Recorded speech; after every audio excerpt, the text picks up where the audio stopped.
नमस्कार. घर आणि ती मी प्रियंका तुमचं खूप खूप स्वागत करते. आजचा व्हिडिओ जर तुम्हाला आवडला तर लाईक आणि शेअर जरूर करा. चला आता आपण रेसिपीला सुरुवात करूया. सगळ्यात आधी तर गॅसवरती हा पॅन गरम करायला ठेवला. त्यामध्ये 2 छोटे चमचे तेल टाकायचं. यामध्ये 1 वाटी फ्लावर, 1 वाटी वाटाणे म्हणजे हिरवे मटार, अर्धी वाटी बटाटे, अर्धी वाटी श्रावणी घेवडा म्हणजेच बीन्स, 1 छोटी वाटी मी इथे गाजर घेतले, 1 छोटी वाटी शिमला मिरची आणि पाव वाटी कांद्याचे असे मोठ्या आकारात केलेले काप. आता हे सगळं आपल्याला ह्या तेलामध्ये चांगलं परतून घ्यायचं आहे. आता ह्या भाज्या तेलात चांगल्या परतून झाल्या की त्यामध्ये चवीप्रमाणे मीठ घालायचं. अर्धा चमचा मी याच्यात मीठ टाकून घेतलं. त्यानंतर पाव चमचा याच्यात हळद टाकायची आहे. हळद आणि मीठ घालून आपल्याला ह्या भाज्या पुन्हा तेलामध्ये चांगल्या परतून घ्यायच्या आहेत. ह्या भाज्या जर तुम्ही सुरुवातीला थोड्याशा उकडून घेतल्या तरीसुद्धा चालेल, पण मी इथे तेलातच ह्या थोड्या शिजवून घेणार आहे. तर सुरुवातीला आपल्याला ह्या भाज्या अगदी 60 ते 70% शिजवायच्या असतात, म्हणजे पूर्ण शिजवायच्या नसतात, ह्या कच्च्याच ठेवायच्या असतात. तर झाकण ठेवून ह्या भाज्या मी अगदी 5 मिनटं मंद गॅसवरती शिजवून घेतल्या, म्हणजे वाफवून घेतल्या थोडक्यात. त्यानंतर पुन्हा हे छान एकजीव करायचं. आता ह्या भाज्या थोड्याशा शिजलेल्या आहेत, ह्या आपण बाजूला काढून घेऊ. तर आता आपल्याला व्हेज कोल्हापुरीसाठीचा स्पेशल मसाला बनवून घ्यायचा आहे. त्यासाठी पॅनमध्ये 1 छोटा चमचा तेल घेतलं. त्यानंतर त्यात 3 मिरे, 2 लवंग, 2 छोटे दालचिनीचे काप आणि 2 हिरवे विलायची म्हणजेच वेलदोडे टाकले. 3-4 लाल मिरच्या टाकायच्या. अर्धा चमचा इथे मी जिरं टाकलं आहे आणि 1 चमचा धणे टाकलेत. त्यानंतर पाव वाटी आपल्याला याच्यात खोबरं टाकून घ्यायचं आहे. मी इथे सुकं खोबरं वापरलं आहे, पण जर तुमच्याकडे ओलं खोबरं अवेलेबल असेल, म्हणजे ओलं नारळ अवेलेबल असेल, तर तुम्ही त्याचा वापर करा, अजून चव छान लागेल. आता हे जे खोबरं आहे हे या तेलामध्ये मी चांगलं परतून घेते आणि सोनेरी रंगावर येईल इथपर्यंत छान परतून घ्यायचं आहे. तर हे पहा, इथे खोबरं चांगलं परतून झालं आहे. आता याच्यात अगदी पाव चमचा म्हणजे पाव टीस्पून खसखस टाकून घेतली आहे. खसखस नसेल तर इथे थोडेसे तीळसुद्धा आपण टाकू शकतो. आता खसखस टाकल्यानंतर हे पुन्हा अगदी मिनिटभर परतून घेऊ. गॅस बंद करायचा आहे. हा मसाला थंड झाला की मिक्सरमध्ये काढायचा. आता हे जे सगळे पदार्थ आहेत यात आपल्याला थोडंसं पाणी घालायचं आहे आणि पाणी घालून आपल्याला याची छान अशी पेस्ट बनवून घ्यायची आहे. तर हे पहा, इथे ही मसाल्याची जी पेस्ट आहे ती तयार झाली, म्हणजे आपलं भाजीसाठीचं वाटण तयार आहे. आता आपल्याला टोमॅटो प्युरीसुद्धा बनवायची आहे. तर टोमॅटो प्युरी बनवण्यासाठी इथे मी घेतले 2 मध्यम आकाराचे टोमॅटो. ते असे मोठे काप करून मिक्सरच्या भांड्यात घेतले. आता याच्यामध्ये आपल्याला भिजून घेतलेले काजू आणि मगजबी टाकून घ्यायचे. तर इथे मी 5 ते 6 काजू आणि थोडेशा वॉटरमेलन सीड ज्या असतात तर ते भिजत ठेवल्या होत्या. एक 15-20 मिनटं भिजलेले असतील. आता हे सुद्धा मिक्सरमधनं चांगलं वाटून घेऊ. तर आता टोमॅटो प्युरी तयार आहे, मसाला तयार आहे, भाज्यासुद्धा आपल्या परतून झालेल्या आहेत. आता फक्त आपले व्हेज कोल्हापुरीला फोडणी द्यायची बाकी आहे. तर त्यासाठी पॅन गरम करायला ठेवला. त्यामध्ये 2 मोठे चमचे तेल टाकायचं. त्यानंतर अर्धा चमचा जिरं घातले. आता हे जिरे चांगलं तडतडू द्यायचं आहे. त्यानंतर 1 लाल मिरची आणि त्यात अगदी बारीक चिरलेला कांदा. तर इथे मी 2 मोठ्या आकाराचे कांदे घेतलेत. अगदी बारीक चिरायचे आणि हे कांदे ह्या तेलामध्ये चांगले सोनेरी होतील इथपर्यंत परतून घ्यायचे. बरं, इथे आपण ज्या मिरच्या वापरतोय त्या आपल्याला अगदी झणझणीत ही भाजी बनवायची असेल तर छान लवंगी मिरची किंवा जी गुंटूर मिरची असते जी तिखट असते तिचा वापर करा. आणि रंग हवा असेल तर त्यासाठी काश्मीरी किंवा बेडगीचा वापर करा. आता कांदा परतून झाला की लगेच आपण जे वाटण बनवून घेतलेलं होतं, सगळे जे खडे मसाले होते त्याचं आणि खोबऱ्याचं जे वाटण बनवलं होतं ते टाकायचं. आणि हे वाटण टाकल्यानंतर त्याला तेल सुटेल इथपर्यंत परतून घ्यायचं. बरं, ही सगळी जी प्रोसेस आहे ती आपल्याला मध्यम गॅसवरती करायची, म्हणजे आपले जे वाटण आहे किंवा मसाले आहेत ते अगदी चांगले परतले जातात. आता वाटण परतून झालं, यामध्ये टोमॅटो प्युरी टाकू. टोमॅटो प्युरी टाकल्यानंतर आपल्याला ही पुन्हा चांगली परतून घ्यायची आहे. जोपर्यंत याला छान तेल सुटत नाही आणि ही जे टोमॅटोचं थोडंफार जे पाणी असतं तर ते पूर्णपणे आटत नाही तोपर्यंत आपल्याला हे परतत राहायचं आहे. तर साधारण 5 मिनटं मी हे चांगलं परतून घेतलं. हे पहा, 5 ते 7 मिनटानंतर हे पहा, मसाले अगदी छान परतून झालेले आहेत, त्याला छान तेल सुटलं आहे. आता यामध्ये अर्धा चमचा हळद घातली, 2 ते 3 चमचे लाल तिखट घालायचं आहे. आपल्याला किती तिखट ही भाजी हवी आहे त्या अंदाजाने, पण व्हेज कोल्हापुरी आहे त्यामुळे तिखट थोडंसं जास्तच जाईल. आता तिखट आणि हळद टाकल्यानंतर मसाले पुन्हा परतून घेऊ. आता ह्यावेळी हे मसाले खूप जास्त परतण्याची गरज नाही आहे. अगदी 2 मिनटं हे मसाले छान परतून घेतले की लगेच ह्याच्यात आपण ज्या भाज्या शिजवून घेतलेल्या होत्या त्या घालायच्या. आता ह्या भाज्या टाकल्यानंतर ह्या मसाल्यामध्ये चांगले एकजीव करायच्या. हे पहा, भाज्या या मसाल्यामध्ये छान एकजीव करून घेतल्या. आता ह्या स्टेजला आपल्याला ह्याच्यात पाणी टाकून घ्यायचं आहे. तर इथे ही भाजी बनवताना गरम पाण्याचा वापर करायचा आहे, कारण आधीच आपण भाज्या थोड्याशा शिजवून घेतलेल्या आहेत. त्यामुळे जर गार पाणी टाकलं, एकतर भाजीचं टेम्परेचर लगेच खाली येतं त्यामुळे तिची चव बिघडते, आणि दुसरं म्हणजे पाणी गरम होताना भाज्या थोडे जास्त शिजतात. तर त्यामुळे भाजी उकळली जाणार नाही, पण ज्या आपण बाकीच्या भाज्या घातल्यात त्या थोड्या जास्त शिजतील, म्हणजे गाळ होतील. तर त्यामुळे अगदी गरम पाण्याचा वापर करायचा. आवश्यकतेप्रमाणे गरम पाणी टाकलं, एकजीव केलं, चवीप्रमाणे मीठ घातलं. आता हे सगळं पुन्हा एकदा छान ढवळून घ्यायचं आणि आता यावरती झाकण ठेवायचं आहे आणि मध्यम गॅसवरती आपल्याला ही जी व्हेज कोल्हापुरी आहे ती छान शिजवून घ्यायची. म्हणजे ह्या ज्या भाज्या आहेत त्या पूर्णपणे शिजवून घ्यायच्या आहेत. तर हे पहा, एक 7-8 मिनटं मध्यम गॅसवरती भाजी उकळून घेतली. भाजीला छान उकळी फुटलेली आहे. आता हे पुन्हा एकजीव केलं. इथे चेक करून पाहिलं, भाज्या अगदी व्यवस्थित शिजलेल्या आहेत. आता ह्यामध्ये मी 200 ग्रॅम पनीर टाकून घेते. पनीरचे छान तुकडे करून टाकून घेतले. 1 चमचा कसुरी मेथी टाकायचं, कारण कुठलीही रेस्टॉरंट स्टाईल भाजी असेल त्याच्यात कसुरी मेथी तर जातेच. त्यानंतर थोडीशी कोथिंबीर टाकली आणि वरून टाकायचा आहे हा मस्तपैकी गरम मसाला. तर अर्धा चमचा गरम मसाला मी वरून टाकला. आता हे सगळं छान एकजीव करायचं आणि आपली ही व्हेज कोल्हापुरी इथे तयार झाली आहे.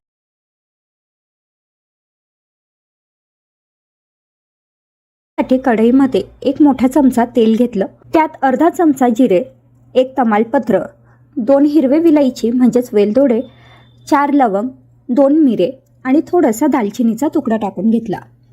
आता हे तेलामध्ये एक अर्धा मिनिट परतून घेतलं. त्यानंतर त्याच्यात 8-10 लसणाच्या पाकळ्या टाकायच्या आणि 2 मोठे कांदे असे थोड्या मोठ्या फोडींमध्ये चिरून टाकून घेतले.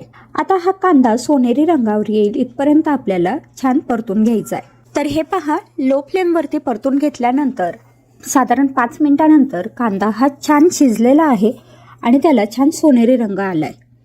आता याच्यात 2 हिरव्या मिरच्या टाकून घेतल्या. हिरवी मिरची तुम्ही तुमच्या आवडीनुसार कमी जास्त करू शकतात. अर्धा चमचा हळद, 2 चमचे काश्मीरी लाल तिखट टाकून घेतलं. त्यासोबतच थोडासा आल्याचा किस टाकायचा आणि हे पुन्हा छान परतून घ्यायचं. आता हे परतून घेतल्यानंतर त्यात 2 मोठे टोमॅटो अशा मोठ्या फोडींमध्ये चिरून टाकून घेतले. आता हे टोमॅटोसुद्धा या फोडणीमध्ये छान परतून घ्यायचे आणि थोडेसे शिजू द्यायचे. टोमॅटो परतून झाले की त्यानंतर याच्यात 10 ते 12 काजू टाकून घ्यायचे, किंवा मग हे काजू तुम्ही सेपरेट एखाद्या भांड्यात भिजवून त्याची पेस्टसुद्धा इथे वापरू शकतात. आता हे टोमॅटो शिजतील इथपर्यंत आपल्याला हे शिजवून घ्यायचं आहे. तर इथे मी लो फ्लेमवरती साधारण 5 मिनिटं हे छान शिजवून घेते. आता हे शिजून थंड झालंय, त्यानंतर मिक्सरच्या भांड्यात काढायचं. त्यात थोडंसं पाणी टाकायचं आणि पाणी टाकून आपल्याला याची छान प्युरी बनवून घ्यायची आहे. आता ह्याच कढईमध्ये 1 ते 2 चमचे बटर घेतलं. बटरऐवजी आपण साजूक तूपसुद्धा वापरू शकतो. त्यात आपण जी मिक्सरमधून काढून घेतलेली प्युरी होती ती टाकायची आणि हे चांगलं एकजीव करायचं. आता मध्यम गॅसवरती ही प्युरी आपल्याला शिजवून घ्यायची आहे. आता इथे तुम्ही थोडंसं पाणी टाकून याची कन्सिस्टन्सी ॲडजस्ट करू शकतात. मी थोडं पाणी टाकून घेतलं आहे. त्यानंतर याच्यात 1 चमचा धने पावडर टाकून घेतली. त्यासोबतच चवीनुसार मीठ टाकायचं आणि थोडासा किचन किंग मसाला मी इथे टाकून घेतला आहे. हा मसाला आपण आपल्या आवडीप्रमाणे टाकू शकतो. मी इथे साधारण अर्धा चमचा एवढा किचन किंग मसाला टाकून घेतला. त्यासोबतच गरम मसालासुद्धा तुम्ही इथे ॲड करू शकतात. आणि एकजीव केल्यानंतर मध्यम गॅसवरती ही जी ग्रेव्ही आहे ही छान उकळून घ्यायची. आता ग्रेव्ही उकळते तोपर्यंत आपण कोफ्ते बनवून घेऊ. तर कोफ्ते बनवण्यासाठी इथे मिक्सरच्या भांड्यात 4 ते 5 ब्रेडच्या स्लाईस घेतल्यात. या स्लाइस आपल्याला छान मिक्सरमधनं बारीक वाटून घ्यायचे आणि आपल्याला याचे ब्रेड क्रम्स बनवून घ्यायचे. तर हे पहा, मी इथे हा ब्रेडचा छान चुरा बनवून घेतलेला आहे, तुम्ही बघू शकताय. आता यातला निम्मे चुरा आपल्याला कोफ्ते बनवण्यासाठी वापरायचा आहे आणि बाकी कोफ्त्यांना भरून लावण्यासाठी आपण वापरणार आहोत. तर आता कोफ्ते बनवण्यासाठी एका ताटात साधारण पाव कप भरेल एवढा बारीक चिरलेला गाजर घेतलाय, तुम्ही किसूनही घेऊ शकता. पाव कप बारीक चिरलेली शिमला मिरची आणि साधारण अर्धा कप भरेल एवढी पत्ताकोबी घेतली, ती सुद्धा अगदी बारीक चिरून घेतली. तुम्ही हे सगळं किसूनही वापरू शकतात. आता याच्यात आलं लसूण ठेचून टाकून घेतले, त्यासोबतच उकडलेले बटाटे आपल्याला याच्यात टाकायचे. तर साधारण छोटे छोटे असे 4-5 बटाटे मी उकडून साल काढून घेतलं होतं. हे बटाटे सुद्धा तुम्ही किसून टाकू शकतात किंवा मग कुस्करून टाकले तरी चालेल. त्यानंतर याच्यात 1 चमचा काश्मीरी लाल तिखट, अर्धा चमचा हळद टाकून घेतली, 1 चमचा धने पावडर, चवीपुरता मीठ आणि ह्यासोबत चाट मसाला सुद्धा टाकून घ्यायचा आहे. आता हे सगळं चांगलं एकजीव करायचं. हे छान एकजीव झालं की त्यानंतर बाइंडिंगसाठी इथे मी बेसन पीठ वापरलंय. बेसन पिठाऐवजी आपल्याकडे जर कॉर्नफ्लोअर असेल तर ते इथे वापरा. माझ्याकडे कॉर्नफ्लोअर अवेलेबल नव्हतं म्हणून मी इथे बेसन पीठ वापरलंय. तर आता बेसन पीठ टाकल्यानंतर हे चांगलं एकजीव करायचं. हे पहा, आता हे छान एकजीव झालंय. ह्यानंतर याच्यात आपण जो ब्रेडचा चुरा करून घेतलेला होता तो टाकायचा. तर साधारण पाव कप भरेल एवढा हा ब्रेडचा चुरा आहे, तो आता ह्या मिश्रणात टाकला आणि हे पुन्हा छान एकजीव करायचं. तर अशा पद्धतीने इथे आपलं कोफ्त्यांसाठीचं मिश्रण तयार झालंय. आता आपण याचे कोफ्ते बनवून घेऊ. त्यासाठी आपल्याला हवे तेवढे छोटे किंवा मोठे आपण हे कोफ्ते बनवू शकतो. तर मी इथे गोल गोल याचे छोटे छोटे कोफ्ते बनवून घेतलेत. कोफ्ते बनवल्यानंतर हे ब्रेड क्रम्समध्ये अशा पद्धतीने घोळून घ्यायचे. तर आता कोफ्ते तयार झालेत, हे तळून घेऊ. कोफ्ते तळण्यासाठी कढईमध्ये तेल कडकडीत गरम करायचं. त्यानंतर तेलात मावतील एवढे कोफ्ते सोडायचे. तर तेलाची क्वांटिटी किती आहे यावरती कोफ्ते आपण किती तळू शकतो हे डिपेंड असेल. तर मी एका वेळी इथे 3 ते 4 कोफ्ते तळून घेते. सुरुवातीला गॅसची फ्लेम हाय ठेवायची. हाय फ्लेमवरती हे कोफ्ते अर्धा मिनिटं किंवा 1 मिनिटं तळून घ्यायचे. त्यानंतर गॅसची फ्लेम लो करायची आणि लो फ्लेमवरती मग हे कोफ्ते पुन्हा 2-3 मिनिटं तळू द्यायचे.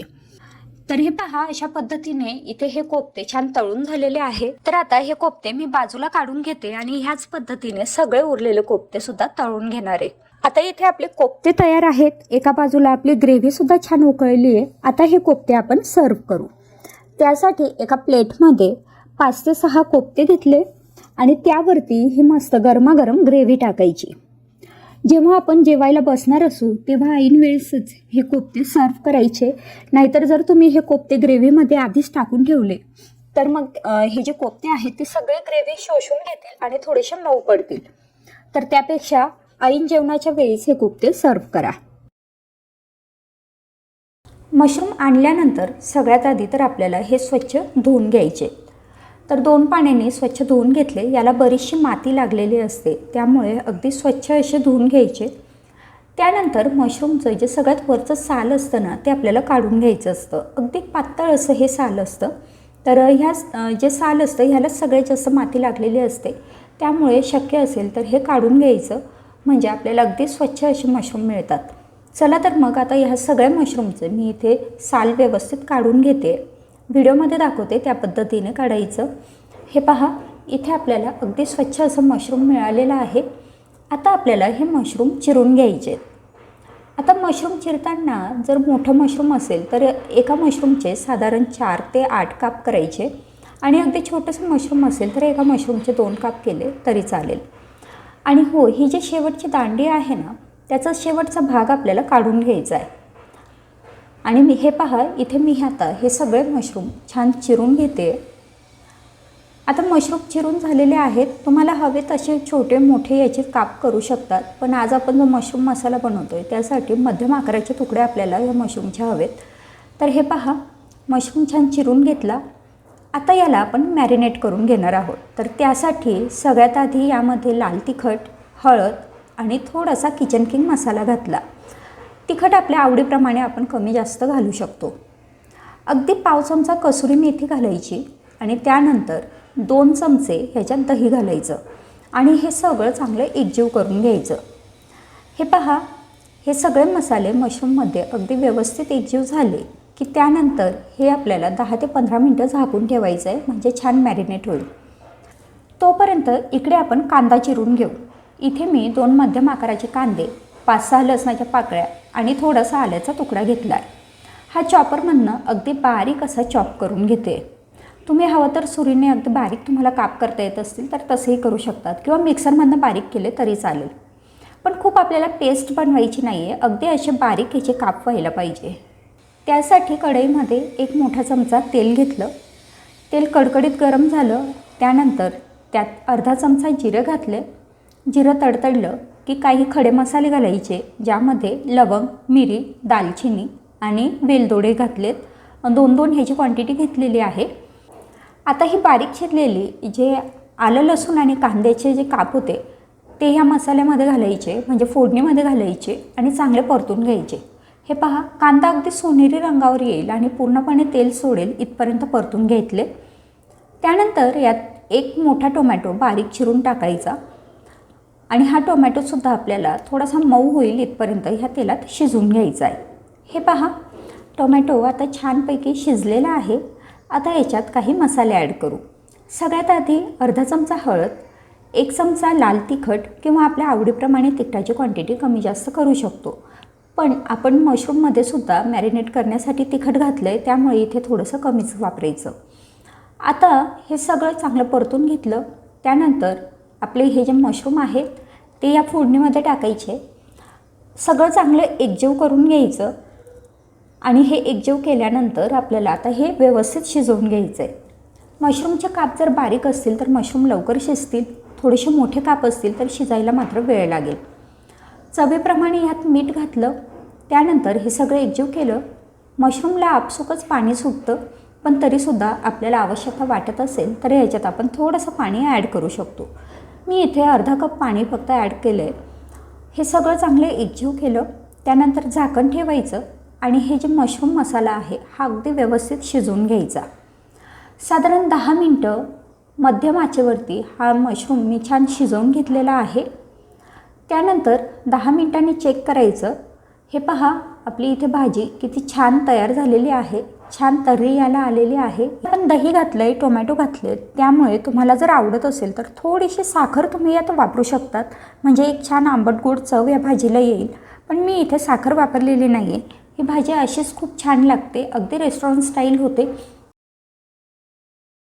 तर छोले मसाला बनवण्यासाठी इथे मी कुकरमध्ये 1 ते 1.5 मोठा चमचा तेल घेतलं. तेल चांगलं गरम होऊ द्यायचं आणि त्यानंतर यात अर्धा चमचा जिरं टाकायचं आहे. त्यासोबतच 2 तमालपत्र, त्यासोबतच थोडासा बारीक चिरलेला लसूण टाकला. यातच आता अगदी बारीक चिरून घेतलेला कांदा किंवा मग डायरेक्ट मिक्सरमधनं ग्राइंड करून घेतलेला कांदा टाकायचा आहे. इथे मी 1 मोठा कांदा मिक्सरमधनं छान बारीक वाटून घेतला होता, कच्चाच वाटायचा. आणि हा कांदा ह्या तेलात मी आता छान परतून घेते.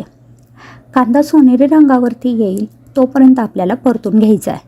हे पहा, कांदा छान परतून झाला. आता याच्यात टोमॅटोची प्युरी टाकून घेतली. 2 मध्यम आकाराचे टोमॅटो मिक्सरमधनं वाटून घेतले होते. कांदा आणि टोमॅटो तुम्ही इथे अगदी बारीक चिरूनसुद्धा वापरू शकतात. आता पुन्हा हे तेलामध्ये छान परतून घ्यायचं. जोपर्यंत हे मिश्रण छान घट्ट होत नाही आणि याला तेल सुटत नाही तोपर्यंत आपल्याला हे परतून घ्यायचं आहे. हे परतत असतानाच यात मी 8-10 कढीपत्त्याची पानं टाकली. आता हा जो मसाला आहे किंवा वाटण आहे हे आपल्याला छान परतून घ्यायचं आहे. तर हे पहा, वाटण छान परतून झालं आहे. आता याच्यात थोडासा हिंग, अर्धा चमचा हळद, 1 चमचा लाल तिखट, 1 चमचा बॅडगी लाल तिखट, 1 चमचा धने पावडर आणि अर्धा चमचा किचन किंग मसाला टाकला. ह्याचसोबतच तुमच्याकडे जर छोले मसाला अवेलेबल असेल तर इथे तुम्ही 1 चमचा छोले मसालासुद्धा वापरू शकतात. आता हे जे सुके मसाले आहेत हे टाकल्यानंतर पुन्हा हे वाटण छान परतून घेतलं. आता याच्यात भिजवून घेतलेले छोले टाकलेत. तर छोले रात्रभर पाण्यात भिजत ठेवले होते. आता हे भिजवून घेतलेले छोले साधारण 1 मोठी वाटी भरेल एवढे होते आणि वजनी म्हणाल तर हे 200 ग्रॅम भिजवून घेतलेले छोले होते. आता हे मसाल्यामध्ये छान परतून घेतले. त्यानंतर त्याच्यात आवश्यकतेप्रमाणे गरम पाणी टाकायचं. गरम पाण्याचाच वापर करा, ह्यामुळे भाजीला तवंगही छान येतो आणि चवही छान लागते. तर आपल्या आवश्यकतेप्रमाणे गरम पाणी आपण इथे टाकू शकतो. मी इथे 1.5 ग्लास गरम पाणी टाकून घेतलं. आता मी इथे पाणी टाकल्यानंतर चेक केलं, मला हे पाणी थोडं कमी वाटतं आहे, त्यामुळे मी पुन्हा थोडंसं पाणी इथे ॲड करते. कारण आता जेवढी कन्सिस्टन्सी दिसते तेवढी कन्सिस्टन्सी मला भाजी शिजल्यानंतर हवी आहे. त्यानंतर चवीपुरता मीठ टाकायचं आणि हे सगळं छान एकजीव करून घ्यायचं. तर आता हाय फ्लेमवरतीच आपण ही सगळी फोडणी करून घेतली. त्यानंतर कुकरचं झाकण बंद करायचं आणि हाय फ्लेमवरतीच आपल्याला ह्या भाजीच्या 2 शिट्ट्या करून घ्यायच्या आहे. आता 2 शिट्ट्या झाल्यानंतर कुकरची वाफ निघालेली आहे. कुकर थोडा थंड झाला आहे. कुकर उघडून पाहू. हे पहा, अतिशय छान भाजी इथे शिजलेली आहे. जर तुम्हाला ही भाजी थोडीशी पातळ वाटत असेल तर अजून तुम्ही गॅसवरती झाकण न लावता ही भाजी मंद गॅसवरती थोडीशी शिजवून घेऊ शकता. आता वरून कोथिंबीर टाकली आणि आपल्या इथे छोले मसाला तयार झाला आहे. कढई पनीर बनवण्यासाठी आपल्याला इथे 100 ग्रॅम पनीर लागणार आहे. पनीरचे मी ह्या पद्धतीने थोडे मोठे काप करून घेतले. त्यात 1 चमचा लाल तिखट आणि चवीपुरता मीठ टाकून घेतलंय. त्यानंतर ह्या पद्धतीने हे सगळं एकजीव करून घेतलंय. आता हे झाकून ठेवायचंय. त्यानंतर एका कढईमध्ये 1 चमचा धणे घ्यायचे, अख्खे धणे. त्यात 1 चमचा जिरं टाकायचंय. 1 लवंग आणि 1 मिरे टाकून घेतले. लवंग मिरे तुम्ही थोडी जास्त सुद्धा वापरू शकतात. आणि हे 1-2 मिनिटं फक्त भाजून घ्यायचंय. हे सगळं छान भाजून झालेलं आहे. आता हे बाजूला काढून घेऊ. त्यानंतर ह्याच कढईमध्ये 1 मोठा चमचा तेल टाकून घेतलं. आता आपण जे मिक्स करून घेतलेलं पनीर होतं ते पनीर याच्यात टाकायचंय आणि हे आपल्याला शॅलो फ्राय करून घ्यायचंय. अगदी 2-3 मिनिटं फक्त मध्यम गॅसवरती आपल्याला हे पनीर ह्या तेलामध्ये तळून घ्यायचंय. तर हे पहा, 1-2 मिनिटानंतर हे पनीर आता बाजूला काढून घेऊ. त्यानंतर ह्याच तेलामध्ये कांद्याचे काप टाकून घेतलेले आहेत आणि शिमला मिरचीचे काप टाकून घेतले. तर साधारण 2-2 चमचे भरतील एवढं कांदा आणि शिमला मिरचीचे मोठे काप मी इथे तेलात तळून घेतलेले आहेत. आता हे सगळं बाजूला काढून घेऊ. त्यानंतर शिल्लक असलेल्या तेलातच आपल्याला 3-4 लसणाच्या पाकळ्या आणि 1 इंच आल्याचा तुकडा टाकून घ्यायचा आहे. त्यासोबतच 1 मध्यम आकाराचा कांदा उभा चिरून टाकून घेतलाय. हा कांदा चिरत असतानाच आपल्याला कांद्याचे मोठे काप काढून घ्यायचे असतात, तेच आपण मगाशी तळून घेतले. कांदा आता मध्यम गॅसवरती परतून घेतलेला आहे. त्यातच मी टोमॅटो टाकून घेतलाय आणि टोमॅटो आणि कांदा छान शिजेल इथपर्यंत आपल्याला हे परतून घ्यायचंय. हे पहा, तुम्ही बघू शकताय कांदा टोमॅटो इथे छान शिजलेला आहे. आता हे सगळं थंड झाल्यानंतर मिक्सरच्या भांड्यात काढून घेऊ. त्यासोबतच आपण जे धणे जिरे भाजून घेतले होते ते सुद्धा याच्यात टाकून घेतलंय. थोडीशी कसुरी मेथी टाकून घेतली आणि हे सगळं मिक्सरमधनं वाटून घेतलं. वाटण इथे तयार झालेलं आहे. आता एका कढईमध्ये 1 मोठा चमचा तेल टाकून घेतलं. त्यात 1 तमालपत्र टाकलं. अर्धा चमचा हळद, 1 ते 1.5 चमचा किंवा आपल्या आवडीनुसार लाल तिखट टाकून घेतलंय आणि आपण जे मगाशी वाटण बनवून घेतलं होतं ते आता ह्या तेलामध्ये टाकून परतून घेते. मध्यम गॅसवरती हे वाटण आपल्याला छान परतून घ्यायचंय जोपर्यंत या वाटणाला छान तेल सुटत नाही. तुम्ही इथे बघू शकताय वाटण आता छान परतून झालेलं आहे. आता हे वाटण परतून झाल्यानंतर आपल्याला याच्यात थोडंसं पाणी टाकून घ्यायचंय. आपल्याला किती ग्रेव्ही हवी आहे त्या अंदाजाने. इथे मी अर्धा कप पाणी टाकून घेतलेलं आहे. चवीपुरता मीठ टाकून घेतलंय आणि आता ही जी ग्रेव्ही आहे ही मी उकळू देणार आहे. तर ग्रेव्ही इथे उकळलेली आहे. त्यानंतर याच्यात 2 चमचे साय टाकून घ्यायची. आपली दुधाची जी फ्रेश साय असते ती याच्यात टाकून घ्यायची किंवा मग तुमच्याकडे जर फ्रेश क्रीम असेल तर तुम्ही ते सुद्धा इथे वापरू शकता. साय टाकून झाल्यानंतर लगेचच आपण जे पनीर आणि शिमला मिरची कांदा तळून घेतलेला होता ते ह्याच्यात टाकून घेतलंय. हे सगळं छान एकजीव करायचं आणि त्यानंतर मध्यम गॅसवरती 5 ते 10 मिनिटं ही भाजी उकळू द्यायची आहे. 5-10 मिनिटानंतर तुम्ही बघू शकताय आपलं कढई पनीर इथे तयार झालंय. अगदी सोपी आणि घरातल्या साहित्यात तयार होणारी रेसिपी आहे.